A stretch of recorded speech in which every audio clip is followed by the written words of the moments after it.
Papua New Guinea, home of the world's third largest rainforest, locking away harmful carbon and giving life to rare creatures not found anywhere else. The ribbon-tailed Astrapia, bird of paradise, marsupial monkeys like the cuscus, tree kangaroos, all threatened with extinction. Papua New Guinea is home to one of the world's remaining climate-critical forests. So what happens there has impacts on all of us. Climate-critical forests play a vital role in capturing carbon. They're also incredibly important to housing the world's remaining biodiversity as well. But palm oil companies are clearing the forest and a way of life here. And, in their own words, attacking anyone who gets in their way. So we went after them in the night, got them, belted them up, locked them up at the station. Do you hear me? Yes, I can hear you now. Caught undercover. Tonight, executives from Big Palm Oil reveal crimes in a 2-year investigation by Global Witness and how you, the consumer, have been financing those crimes. From these red fruit clusters come the world's most consumed edible oil. Palm oil is in almost half of supermarket products. Everything from pizza, biscuits and chocolates through to deodorant and cosmetics. The Eastnewbritain company, ENB, is one of the biggest logging and palm oil firms in Papua New Guinea. Their plantations similar to these scar a landscape that was once lush rainforest. And this is the country's luxury Kokopo Beach Bungalow Resort, overlooking Blanche Bay's volcano. Come with us now to its sumptuous thatched restaurant, where 2 ENB executives think they're getting a free dinner from 2 Western businessmen. In fact, they're being secretly filmed by the human rights organisation Global Witness. Here, gents. Thanks a lot. Cheers.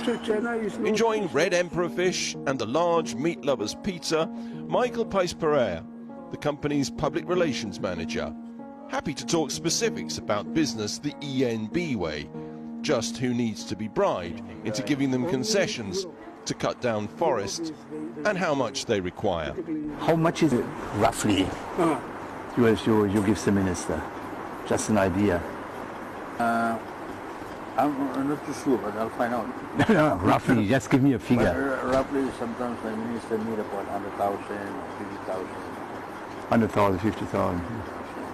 But then the secretary as well? Secretary as well. Secretary of the National Forest Board. And then the chairman probably as well. Chairman as well. Over his dinner, ENB's land acquisitions manager, Bernard Lollot, off camera, explains how ENB routinely bribes officials to get access to rainforests. You can convince them with some special favor. Because I think that's what a lot of the leaders they want. So That's the basic special. thing they want. What is a special favor? Some school fees for them, or is this not enough? Yeah, some school fees and token. They ask for token and all this. What is the token? A nice Land Cruiser? Yeah, things like that. ENB strongly denies bribing anybody and says it abides by all environmental laws. But there's a lot more here than talk of bribery going on. Both men then said the company uses child labour, employing school children as young as 10, which is illegal. So you don't have children working? Yeah, no, we have in terms of collecting loose fruits and all this stuff. They do. They do. They do. Okay. They do. So what age? School children. Yeah. School children, they do that during holidays. So 12, 14 years or? 14 years. 14 between 10 to 15. Yeah. Once again, ENB denied using child labour and said neither man was in a position to discuss such matters. Bribery and child labour, though, are just the beginning. Unless they're simply empty boasts, ENB and a key partner are buying police officers to attack villagers who object to their vast plantations. How do we know? Because they said so. We believe we laid the foundation. This is Eddie Lemur, Founding director, Tobar Investment, a close business partner of ENB. No dinner this time, but despite struggling with a poor phone line and video connection, Eddie Lemur happily described how both Tobar and ENB buy police officers to beat up villagers opposed to their plantations. They did some messing up too. Yeah. Actually went after them in the night, got them, belted them up, locked them up at the station. I was there and through the operations, police and our people went together, in the night, 1, 2 o'clock, 3 o'clock in the morning. Okay. These people, and by picking them up, belt them first, and then down. So the story, so the word spread around, and so no more unnecessary disturbance to our workers who were plenty. And his partner in all this, the Malaysian boss of ENB himself, Mr. Tan, Eng Kui Tan. Who are the partners? Mr. Tan and them. So he helped you as well with logistics? Oh, that's correct. He also assisted with logistics, with paying for police, fuel, cars. They also assisted, and we also assisted. But again, it doesn't end there, because it turns out that Eddie Lemur has a special police unit run by his mate, available to beat people up 24/7, just a speed dial away.